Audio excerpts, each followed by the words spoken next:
Magandang araw po sa inyong lahat. Ako po si Dr. Antonio Santos, isang espesyalista sa pangangalaga ng ating mga nakatatanda o geriatric care. Sa aking maraming taon ng pagsisilbi, natutunan ko na ang tunay na komprehensibong pangangalagang pangkalusugan para sa ating mga senior citizen ay hindi lamang tungkol sa paggamot sa mga karaniwang sakit ng pagtanda. Kasama rin dito ang mga aspeto ng buhay na nagdudulot ng kabuuang kaligayahan at kaginhawaan. At kabilang na po rito ang ating pagkataong sexual o ang ating intimate selves. Naisip nyo na po ba kung paano naaapektuhan ng pagsasarili o masturbation ang buhay ng ating mga nakatatandang individual? Sa ating talakayan ngayon, sisilipin natin ng may pag-unawa ang mga epektong pisikal, emosyonal at psikolohikal ng personal na gawaing ito sa mga huling yugto ng ating buhay. Bagamat madalas itong hindi pinapansin o kaya'y itinuturing na bawal pag-usapan ang sexualidad ng mga senior, napakahalaga pong kilalanin na ang kalusugang sexual ay mahalagang bahagi ng pangkalahatang kalusugan sa anumang edad. Ating tatalakayin ang mga posibleng benepisyo ng pagsasarili para sa mga senior, kasama na ang positibong epekto nito sa kalusugang pisikal, emosyonal, nakaginhawaan at maging sa kalidad ng buhay.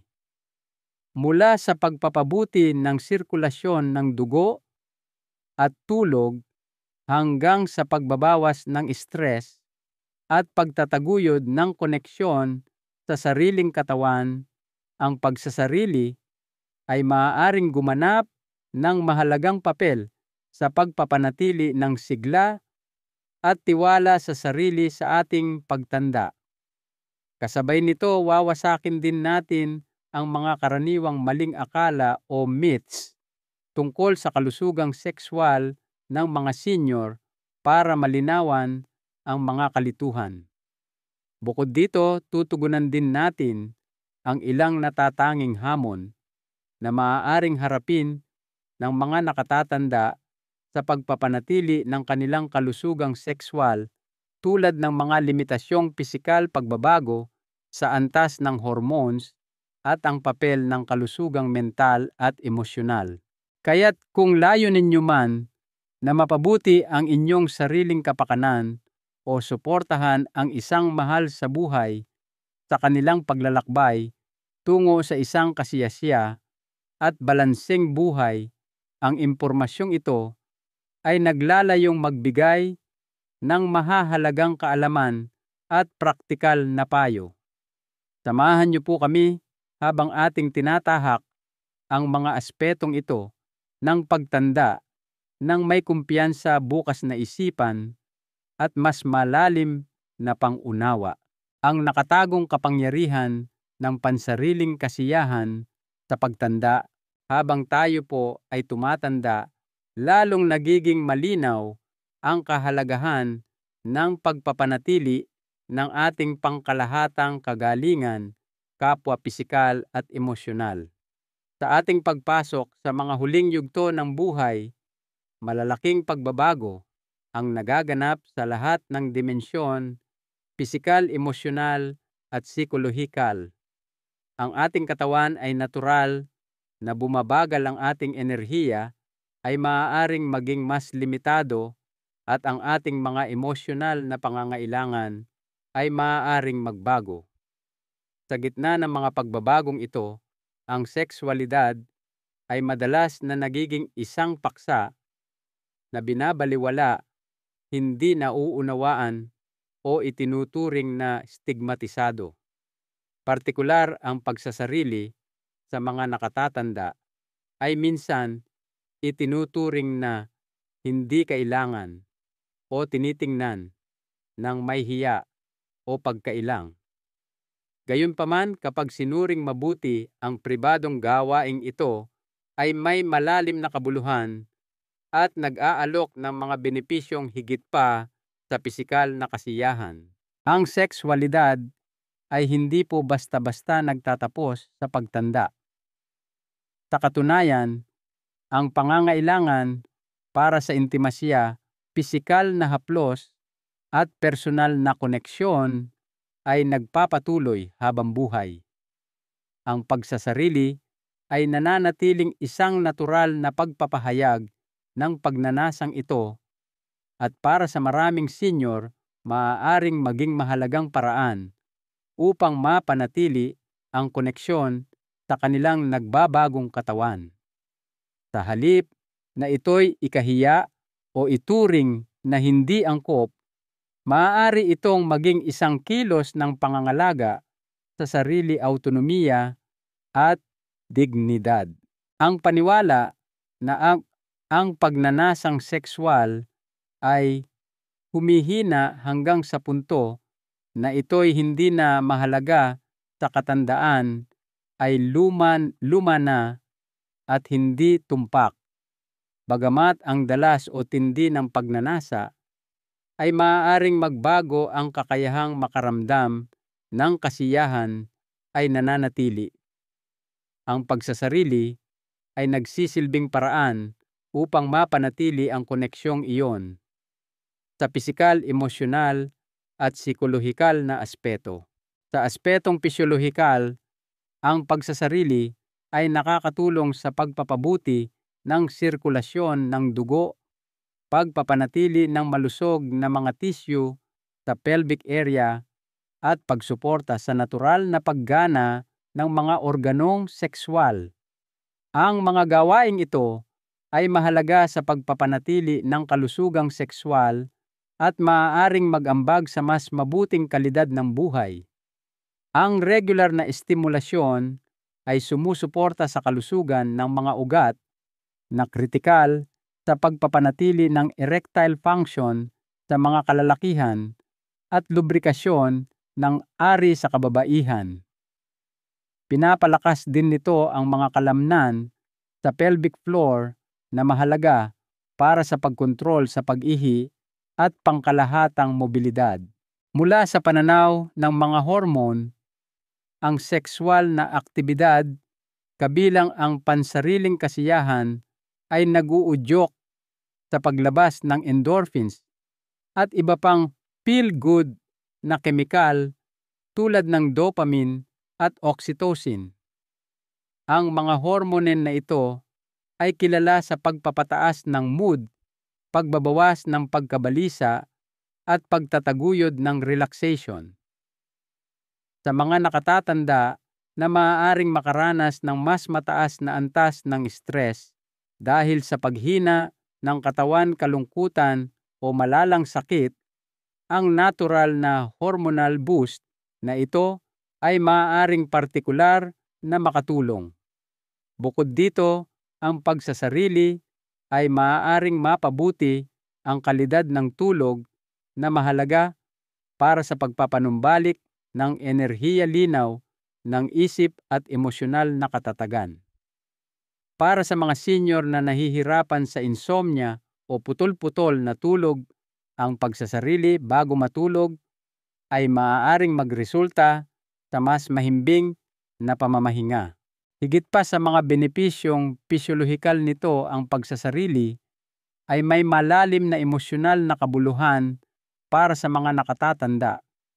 Habang tumatanda ang mga tao, madalas silang makaranas ng iba't ibang hamon sa emosyon, pagluluksa, sa pagkawala ng kapareha, ang epekto sa psikolohiya ng malalang sakit, o ang internalisasyon ng mga paniniwalang ageist na nagsasabing ang kanilang katawan ay hindi na kaakit-akit o karapat-dapat sa pagmamahal.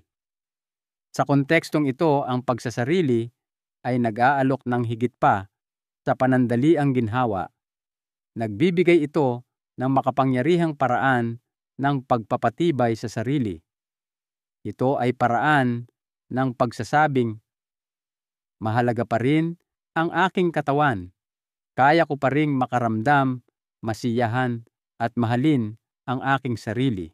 Sa maraming kaso, ang mga nakatatanda ay nahaharap sa nabawasang pagkakataon para sa intimasya kasama ang kapareha dahil man sa pagiging biyudo, biyuda, diborsyo o pisikal na limitasyon.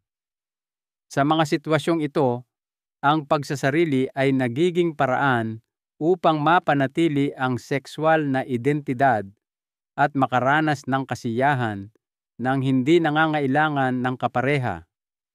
Hindi ito sumasalamin sa kalungkutan o kawalan ng kasiyahan. Sa halip, maaari itong maging isang nagpapalakas na anyo ng kalayaan. Ang pagpiling makipag-ugnayan sa sariling katawan sa isang mapagkalinga at intensyonal na paraan ay muling nagpapatibay sa halaga at kakayahan ng isang tao. Ang mga emosyonal na benepisyo ay umaabot din sa kalusugang pangkaisipan. Para sa mga individual na nakakaranas ng depresyon, pagkabalisa o pakiramdam ng pag-iisa, ang pagsasarili ay maaaring magsilbing panandaliang pagtakas, isang karanasan ng kaginhawaan at kontrol sa isang mundong puno ng kawalan ng katiyakan. Maaari itong makatulong na mapawi ang emosyonal na tensyon, magtaguyod ng mas positibong kalooban at suportahan ang isang mas mahabaging relasyon sa sarili. Sa mga huling taon, kung saan ang mga pamantayan lipunan ay madalas na ginagawang invisible o hindi kanais-nais, ang mga matatandang katawan, ang mga kilos ng pagmamahal sa sarili ay nagiging revolusyonaryo. Mayroon ding mga praktikal na aspeto na dapat isaalang-alang. Ang pagtanda ay nagdudulot ng mga pisikal na pagbabago na maaaring makaapekto sa sexual na paggana, pagbaba ng antas ng hormone, nabawasang lubrikasyon, mas mabagal na pagka-arouse o kahirapan sa pagpapanatili ng ereksyon. Ang mga ito ay natural na mga pag-unlad, hindi dahilan para sa kahihiyan. Sa halip na tingnan ang mga ito bilang limitasyon, maaari silang lapitan ng may pagkamausisa at adaptasyon. Ang paggamit ng mga lubricant, pag-aayos ng bilis o pagbabago ng posisyon ay maaaring makabuluhang mapabuti ang kaginhawaan at kasiyahan. Ang pagsasarili ay nagiging isang ligtas at pribadong kapaligiran kung saan matututunan at matutugunan ang mga pagbabagong ito sa katawan ng may pasensya at pangangalaga. Sa kasamaang palad, maraming senior ang naniniwala sa mga mapanirang alamat tungkol sa sexualidad. Isa sa pinakamatibay ay ang paniniwalang ang pagsasarili sa katandaan ay hindi natural o hindi malusog. Ang paniniwalang ito ay madalas na nagmumula sa mga henerasyonal na tabu, mga turo ng relihiyon o kakulangan ng bukas na dialogo tungkol sa kalusugang sexual. Bilang resulta, ang mga nakatatanda ay maaaring makaramdam ng pagkakasala, pagkalito o kahihiyan tungkol sa kanilang mga pagnanasa. Ang emosyonal na pasaning ito ay maaaring pumigil sa kanila na yakapin ang isang mahalagang anyo ng pangangalaga sa sarili. Ngunit ang katotohanan ay ang sexual na pagpapahayag ay hindi limitado sa mga bata o malalakas ang katawan. Ito ay isang panghabambuhay na elemento ng kalusugan at pagkakakilanlan. Habang tumatanda ang mga tao, nagbabago ang kanilang relasyon sa kanilang katawan. Ang ilan ay maaaring makaramdam ng pagkadismaya o kahit kalungkutan habang nahaharap sila sa pisikal na paghina. Ang iba naman ay maaaring makaramdam ng pagkakahiwalay sa isang katawan na hindi na gumagana tulad ng dati. Ang pagsasarili ay nag-aalok ng paraan upang muling maitatag ang isang positibo at mapagkalingang relasyon sa katawan. Pinapayagan nito ang paggalugad ng walang paghusga, kaginhawaan, ng walang obligasyon at kasiyahan, ng walang pressure. Sa ganitong paraan, ito ay nagiging higit pa sa isang kilos ng kasiyahan. Ito ay nagiging isang ritual ng pagbawi sa sarili. Gayunpaman, tulad ng anumang aktibidad, mahalaga ang moderasyon. Habang maraming benepisyo ang pagsasarili, ang labis o kompulsibong pag-uugali ay maaaring magresulta sa mga negatibong kahihinatnan. Sa pisikal, ang labis na estimulasyon ay maaaring humantong sa pansamantalang pagiging sensitibo, pagkapagod, o kahit bahagyang discomfort. Sa mental, kapag ang pagsasarili ay naging pamalit sa ibang anyo ng koneksyon o pang-araw-araw na pakikipag-ugnayan, maaari nitong patibayin ang mga pattern ng pag-iisa at pag-atras.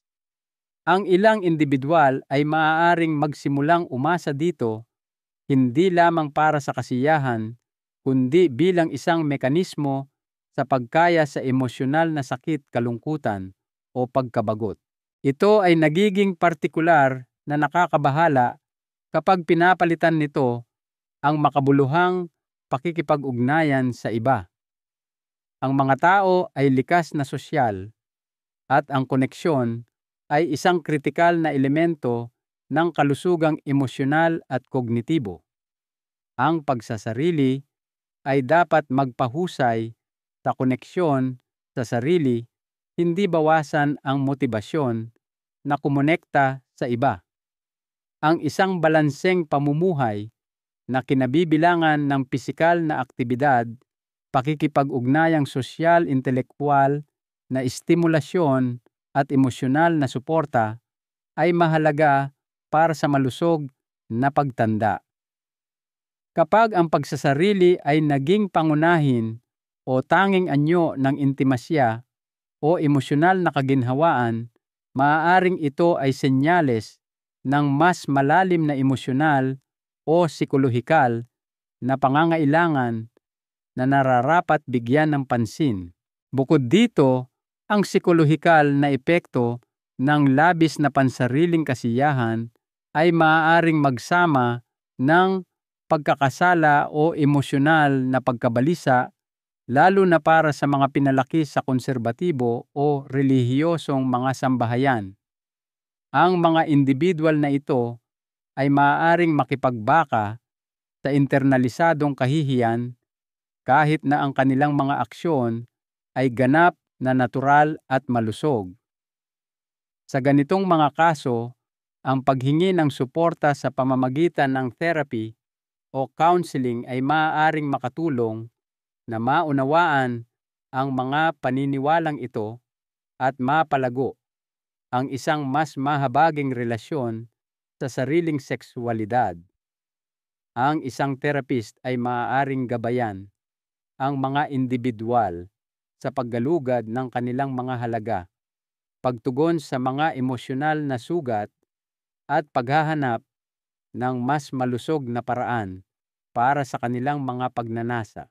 Para sa mga individual na nasa romantikong relasyon, ang pagsasarili ay maaaring magpakilala ng mga komplikadong dinamika. Maaari itong magsilbing pandagdag sa intimasya kasama ang kapareha na tumutulong sa mga individual na mapanatili ang sexual na paggana o matugunan ang kanilang mga pangangailangan kapag ang isang kapareha ay hindi available o hindi gaanong interesado. Gayunpaman, kung labis na ginagawa, maaari rin itong makagambala sa intimasya at pagiging malapit na ibinabahagi sa isang kapareha. Sa ilang kaso, ang mga kapareha ay maaaring makaramdam na sila'y hindi kasama o hindi mahalaga, lalo na kung kulang ang komunikasyon tungkol sa mga sexual na pangangailangan. Ang bukas na dialogo ay mahalaga. Ang malusog na relasyon ay nangangailangan ng pag-unawa, respeto sa isa't isa at isang ibinahaging kahandaan na harapin ang mga pagbabago sa intimasya ng magkasama. Habang ang pansariling kasiyahan ay isang individual na kilos, ang mga epekto nito ay madalas na umaabot sa larangan ng relasyon. Ang layunin ay hindi dapat alisin ang pagsasarili, kundi maunawaan kung paano ito umaangkop sa pangkalahatang kagalingan at pamumuhay ng isang tao. Para sa ilan, maaari itong mag-alok ng kaginhawaan at pag-iisa. Para sa iba, maaari itong magsilbing tulay sa pagpapanatili ng arousal at koneksyon sa isang kapareha. Sa alinmang kaso, hindi ito dapat maging sanhi ng kahihiyan o pagkakahiwalay. Sa halip, dapat itong yakapin bilang isa sa maraming kasangkapang magagamit upang suportahan ang kalusugan at kaligayahan sa huling yugto ng buhay. Ang pagtanda ay hindi nangangahulugang pagsuko sa karapatan sa kasiyahan, kagalakan, o sensualidad. Ang pagsasarili ay maaaring magsilbing daan upang muling matuklasan ang mga karanasang ito sa bago at makabuluhang paraan. Hinihikayat nito ang mga nakatatanda na manatiling presente sa kanilang katawan, na patuloy na linangin ang intimasya sa kanilang sarili at yakapin ang kanilang nagbabagong pangangailangan ng walang takot o paghusga. Kapag nilapitan ng may intensyon at kamalayan, ito ay nagiging isang pagdiriwang ng karanasan ng tao, isang pagpapatibay na tayo ay may kakayahan pa ring magalak, karapat-dapat pa rin sa koneksyon, at nagtataglay pa rin ng katawan na maaaring mag-alok ng kaginhawaan, kasiyahan, at pagmamahal sa sarili. Ang paglalakbay na ito ng kamalayan sa sarili, pagtanggap, at emosyonal na balanse ay lalong mahalaga habang ating hinaharap ang mga komplikasyon ng pagtanda. Pinapayagan tayo nitong mapanatili ang pakiramdam ng kontrol sa isang mundo na madalas magpapaalala sa atin ng ating mga nawala. Ang pagsasarili, kung gayon, ay hindi nagiging isang maliit o mapagbigay na kilos, kundi isang mapagkukunan ng kapangyarihan at paggaling. Ikinokonekta tayo nito sa ating sarili sa pinakapribadong paraan na nagpapatibay na kahit sa harap ng pagbabago, nananatili tayong buo. Habang ang lipunan ay patuloy na nakikipagbuno sa mga lumang pananaw tungkol sa pagtanda at sexualidad, ang mga individual ay maaaring pangasiwaan ang kanilang sariling mga naratibo. Sa pamamagitan ng pagtanggi sa kahihiyan at pagyakap sa tapat na pag-uusap, binabawi ng mga nakatatanda ang kanilang karapatan na makaranas ng kasiyahan, intimasya, at sigla. Ang pagsasarili malayo sa pagiging isang kilos ng desperasyon o kalungkutan ay isang deklarasyon ng pagpapahalaga sa sarili. Ipinaalala nito sa atin na tayo ay buhay pa, tumutugon pa, at may kakayahan pa ring kumonekta kahit na ang koneksyong iyon ay nagsisimula sa ating sarili. Sa ganitong liwanag, ang pagsasarili sa huling yugto ng buhay ay hindi lamang tungkol sa pagtupad sa isang pisikal na pangangailangan. Ito ay tungkol sa paggalang sa katawan, pag-aalaga sa isip at pagyakap sa sarili ng may habag at pagmamalaki. Isa ito sa maraming kasangkapan na maaaring sumuporta sa emosyonal na katatagan, pisikal na sigla, at personal na kapangyarihan habang tayo ay tumatanda. At higit sa lahat, ipinaaalala nito sa atin na ang paglalakbay ng intimasya ay hindi nagtatapos. Ito ay simpleng nagbabago. Pagbawi sa intimasya, kumpiyansa at kagalakan sa pamamagitan ng maingat na koneksyon sa sarili. Batay sa lahat ng ating napag-usapan, nagiging malinaw na ang pagsasarili sa huling yugto ng buhay ay hindi lamang isang balidong pagpapahayag ng sekswalidad ng tao, kundi isa ring makapangyarihang kasangkapan para sa personal na kagalingan. Habang tumatanda ang katawan at nagbabago ang emosyonal na tanawin, ang kakayahang manatiling konektado sa sarili sa pamamagitan ng pribadong pangangalaga sa sarili ay nagiging lalong mahalaga. Sa halip na isang simpleng pisikal na kilos, ang pagsasarili para sa mga nakatatanda ay kumakatawan sa pagpapatuloy. Isang paraan upang patunayan ang nagtatagal na kakayahan para sa kasiyahan, pagtuklas sa sarili, at emosyonal na katatagan kahit na binabago ng panahon ang katawan at ang ritmo ng pang-araw-araw na buhay. Ang gawaing ito na madalas na binabalewala o itinatago sa likod ng kultural na pagkailang ay sa katunayan isang malalim na personal at nagpapalakas na kilos.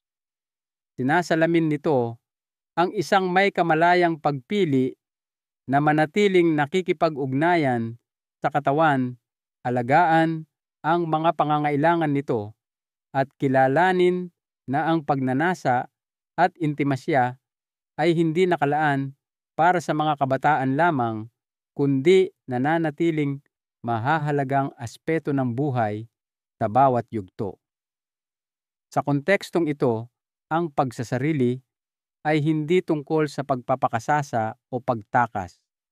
Ito ay isang anyo ng pagkilala sa sarili, isang tahimik na kilos ng paggalang sa sarili sa gitna ng proseso ng pagtanda na masyadong madalas na nagpapababa o bumubura sa sensual na pagkakakilanlan ng mga nakatatanda. Ang mga benepisyo ay hindi maikakaila. Sa pisikal na antas, nakakatulong ito na mapanatili ang kalusugan at paggana ng sexual na sistema. Sinusuportahan nito ang sirkulasyon, binabawasan ang stress, pinapabuti ang tulog, at pinasisigla ang paglabas ng mga hormone na nag-aambag sa pakiramdam ng kalmado at balanse. Sa emosyonal, pinapatibay nito ang tiwala sa sarili, nilalabanan ang pakiramdam ng pag-iisa, at pinapayagan ang isang patuloy at nagbabagong relasyon sa sariling katawan. Ang mga epektong ito, bagamat banayad, ay may malalim na implikasyon sa pangkalahatang kalidad ng buhay.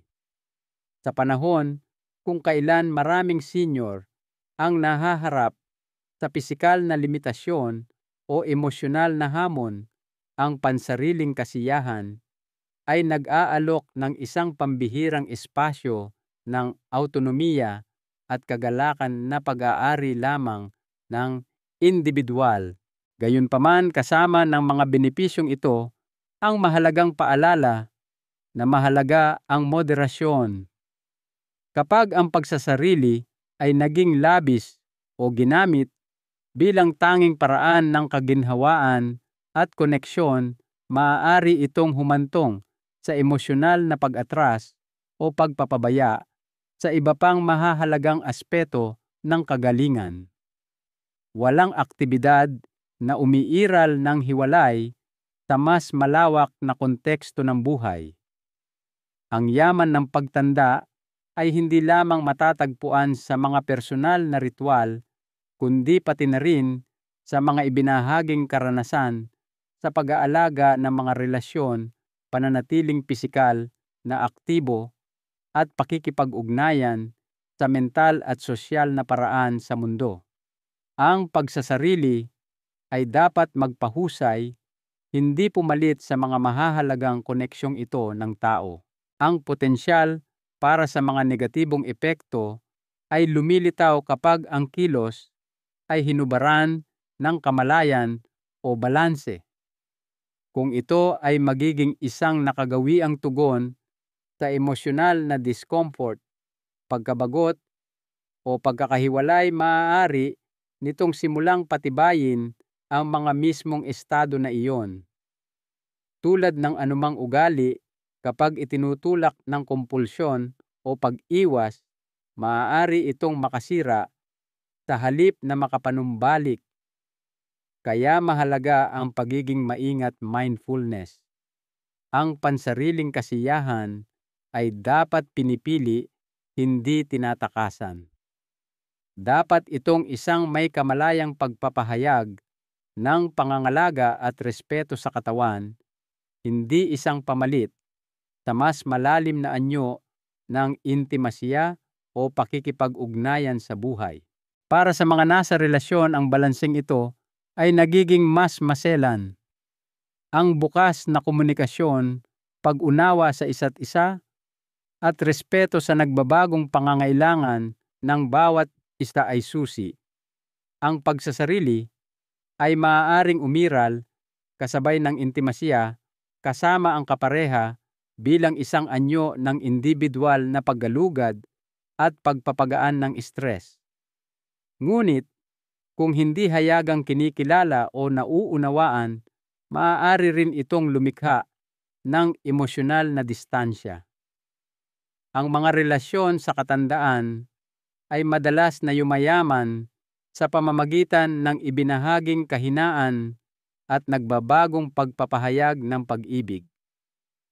Sa ganitong sitwasyon, ang pagiging tapat at mahabagin tungkol sa pansariling kasiyahan ay maaaring magpalago ng mas malaking tiwala at emosyonal na pagiging malapit sa halip na pagkakahati.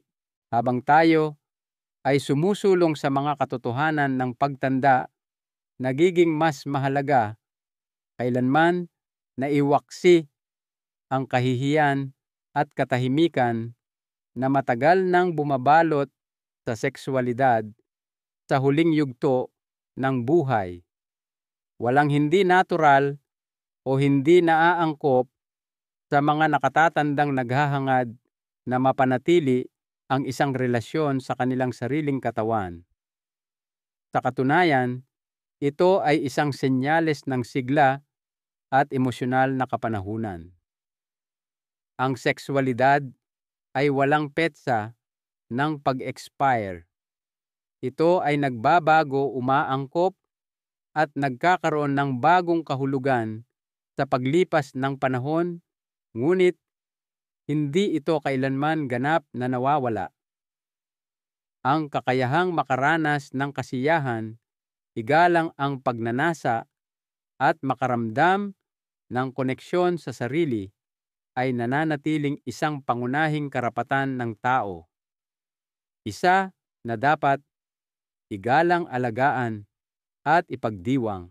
Dapat tayong magsimulang lumikha ng isang kultura na sumusuporta sa pag-unawang ito, isa na kumikilala sa komplikasyon ng pagtanda ng may katapatan at dignidad, isa na kinabibilangan ng mga pag-uusap tungkol sa intimasya, pagnanasa at kasiyahan ng walang kahihiyan o pagwawalang bahala. Kapag ang mga nakatatanda ay binigyan ng kapangyarihan na magsalita tungkol sa at makisangkot sa kanilang sexualidad nang walang takot sa paghusga, nagkakaroon sila ng akses sa mas malalim na kaalaman sa sarili at isang mas buo, mas integradong karanasan ng kalusugan. Ang pagsasarili sa mas malawak na balangkas na ito ay hindi nagiging isang hiwalay na kilos, kundi bahagi ng isang mas malaking paglalakbay tungo sa kabuuan at pagtanggap sa sarili. Para sa mga naglalakbay sa yugtong ito ng buhay, ang mensahe ko po para sa inyo bilang inyong doktor at tagapagtaguyod ay simple ngunit makapangyarihan. Karapat-dapat pa rin po kayo sa saya, koneksyon at haplos. May karapatan pa rin po kayong galugarin kung ano ang nagdudulot sa inyo ng kaginhawaan at kasiyahan. Kayo man ay namumuhay mag-isa o kasama ang isang kapareha, malakas man o marupok ang inyong katawan, may kakayahan pa rin po kayong makaramdam ng kasiyahan. At ang kasiyahang iyon, kapag niyakap ng maingat at may balanse sa iba pang bahagi ng buhay, ay maaaring magdulot ng napakalaking paggaling, linaw at lakas. Sa pagtatapos, hayaan po ninyong ito'y maging paalala na ang pagtanda ay hindi nagpapabawas sa kaluluwa. Inaanyayahan lamang nito ang isang bagong relasyon sa sarili. Ang pagsasarili ay hindi senyales ng kahinaan o kalungkutan. Ito ay isang refleksyon ng katatagan ng pagkamausisa at ng tahimik na tapang na kinakailangan upang manatiling konektado sa sariling katawan sa lahat ng panahon ng buhay. Nang may habag kamalayan at balanse, maaari itong manatiling makabuluhang bahagi ng inyong kalusugan at kagalingan sa darating pang mga taon. Ang mga aral na ito ay nilayon upang magbigay inspirasyon sa inyo na mamuhay ng buo at tunay.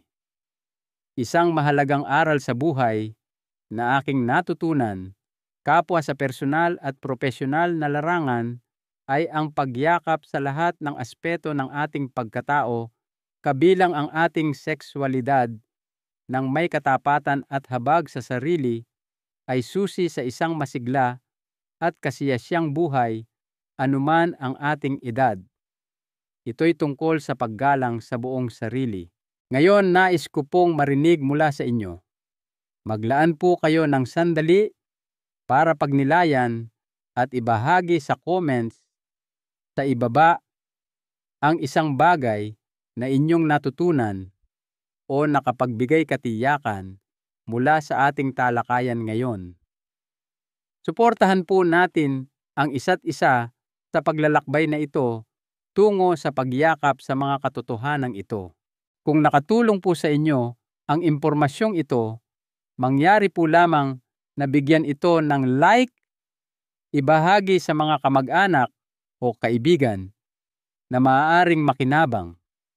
Maraming salamat po sa inyong pagsama.